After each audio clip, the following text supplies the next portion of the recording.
Hello guys, welcome. Tingnan naman natin kung kanina tong mapipick up nating energy. Thank you nga po pala sa mga nagsusubscribe, sa mga bumabalik. Maraming pong salamat. Give it a message. Kanina tong mapipick up nating energy.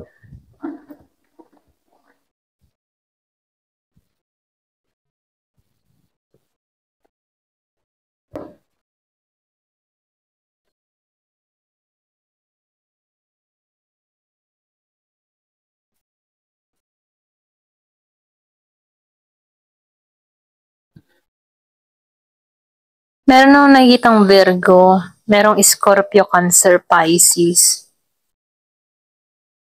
Marami akong nakikita dito gusto ng justice. Di ba sa inyo, no? Dami nyo. Matindi yung ginawang atraso ng tao nito, kaya ganun na lang ang pagnanais mo na makamtan yung hustisya.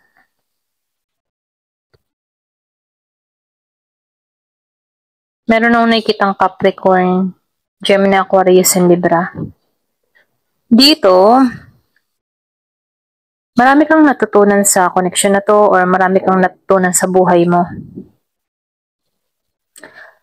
Sa larangan ng love life, sa larangan ng mga nangyayari, kaganapan, sitwasyon,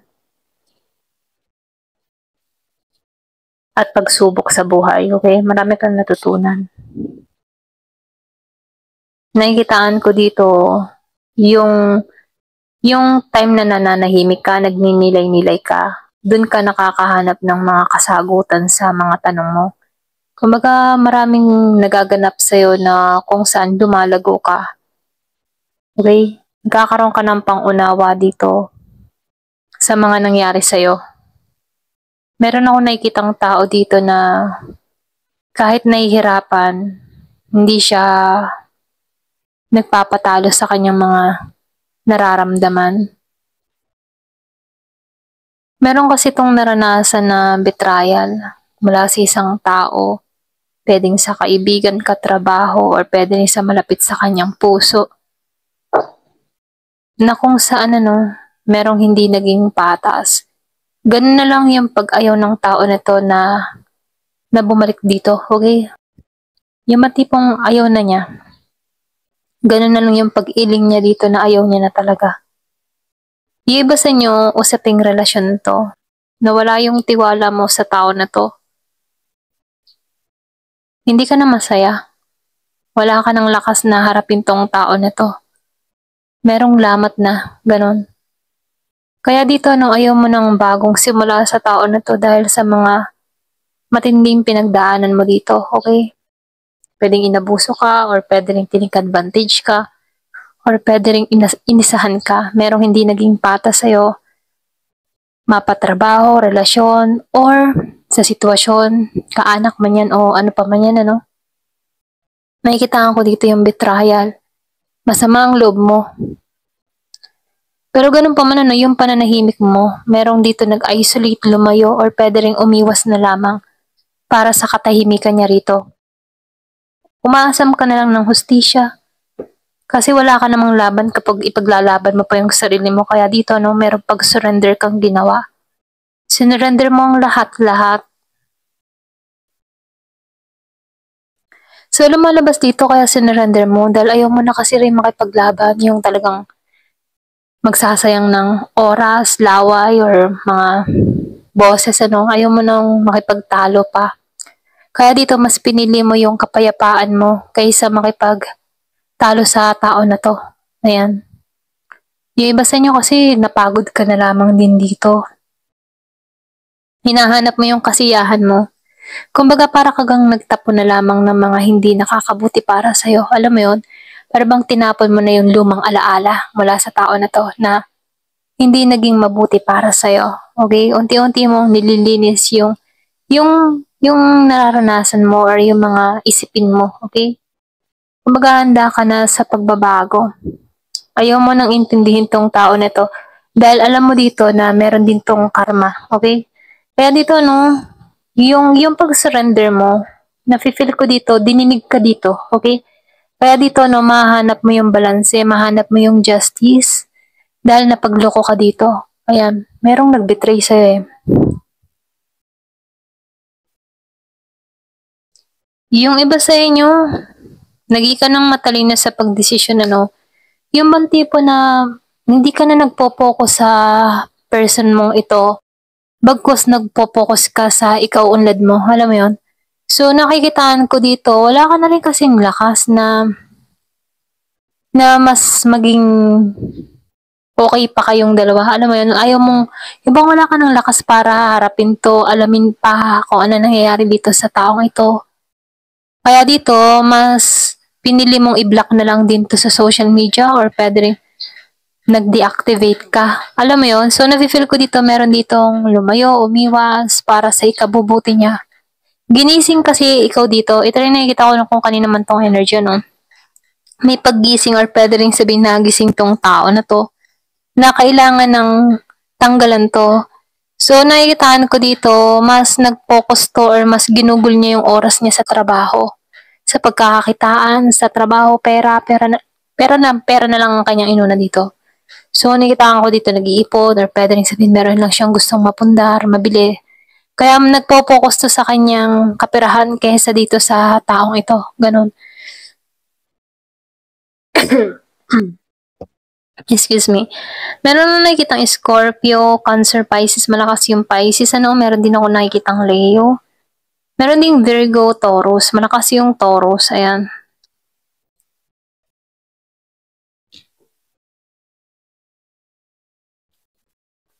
Alam mo yung tipong ano?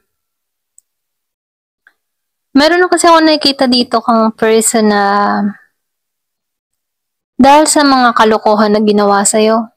Okay, kung ng babae to, ng lalaki to, kung ginusto lamang siya dito dahil sa pera, meron ka ditong tao na meron siyang kadiling dito na nawawalan ng gana sa kanya dahil walang maiabot na pera. Okay? So, ito na yung nakikita ko, no?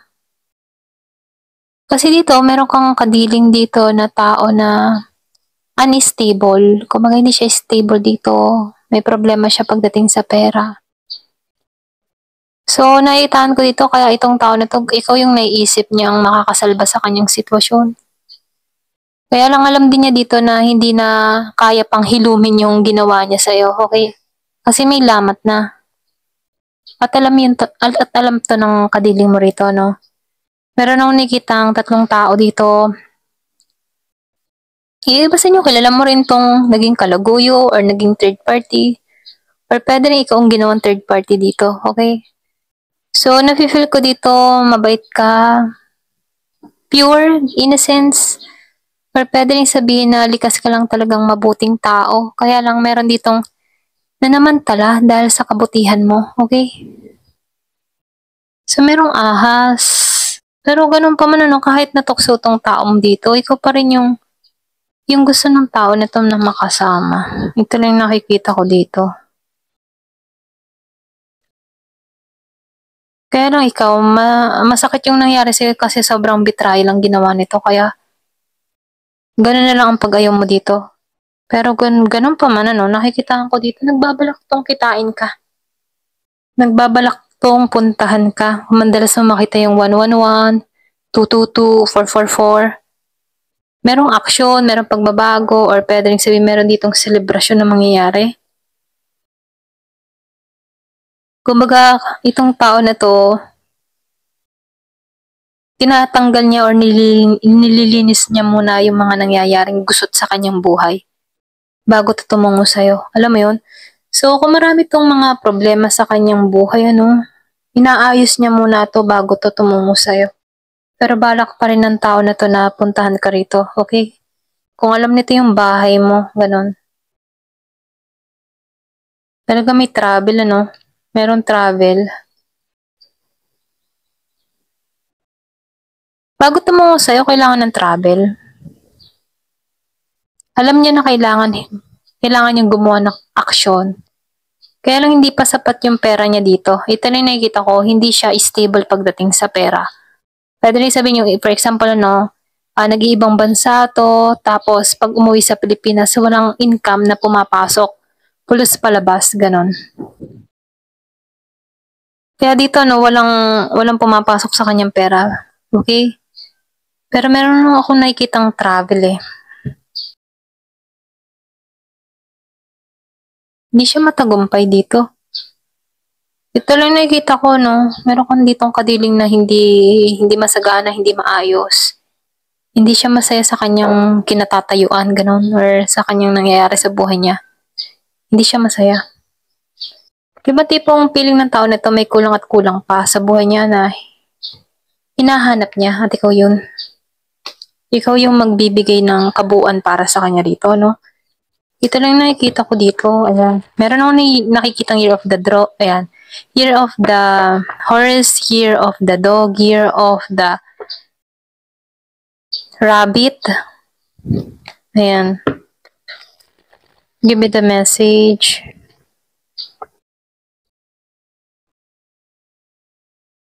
Gusto ng tao na to ng renewal.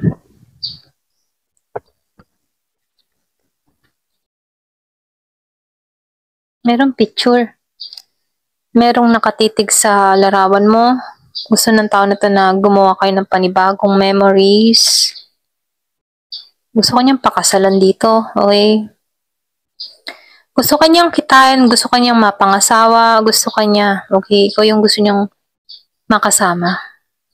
Kaya lang nasaktan ka, sobrang nasaktan ka dito. Kumbaga lumuha ka talaga dito, feeling lost, umiiyak ka dahil sa breakup na nangyari sa inyo ng tao na to. So meron nung nakikita dito nag-moving on. Kumbaga nakukuha niya yung mga dapat niyang makuha, okay? So nakikita ko dito yung travel na ito yung naging dahilan yung travel kung bakit nawalan kayo ng koneksyon, nawalang usap, or pwedeng sabihin may hinang signal ng person mo dito. Kaya nung meron dito nagpass siya dito na ang relasyong na ito is over na. No second chance. Patuloy siyang lumalago ngayon, patuloy siya nagkakaroon ng transformation. Kumbaga itong taon nito, ang patay na ipatay na. Okay, wag nang babalikan pa. Ganon, parang pinatay niya na yung person niya sa isipan niya. Ganon. The Runner. Fear of intimacy, meron natatakot na, tumatakbo, nila-let go. Mas pinili niya na lang lumayo, ganon. So, meron nung nakikitang love, unconditional love, affection, attraction.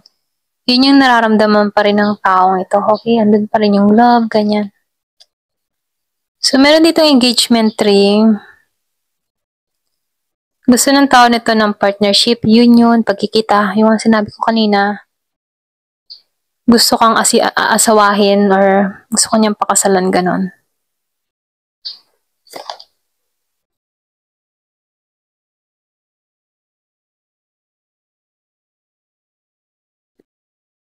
So, dito, lumalabas na alam ng tao na to yung bigat, yung betrayal na ginawa niya sa'yo, no?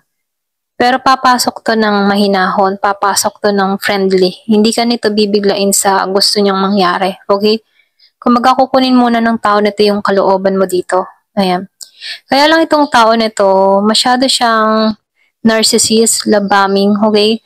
Kumbaga self-absorbed, gusto niya lang ng siya. Or pwede rin sabihin, andun yung one-sided, ano? Gusto niya siya lang yung masusunod, siya ng siya.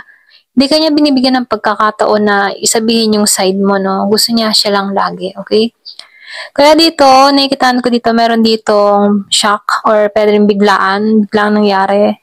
So, meron ditong transformation na nangyari or naganap sa'yo, okay? So, dito, meron ako nakikitang mangyayari na magaganap na kung sana, no, ikabibigla ng tao nito kasi malaki yung transformation na nangyari sa'yo. Hindi ka na tulad nung dati. Okay? Maging yung mindset mo, no, nag-iba. Pwedeng nag-mature ka or pwede rin patuloy kang lumalago. Okay? Ito lang nakikita ko. Ayan. Thank you for watching. Love and peace.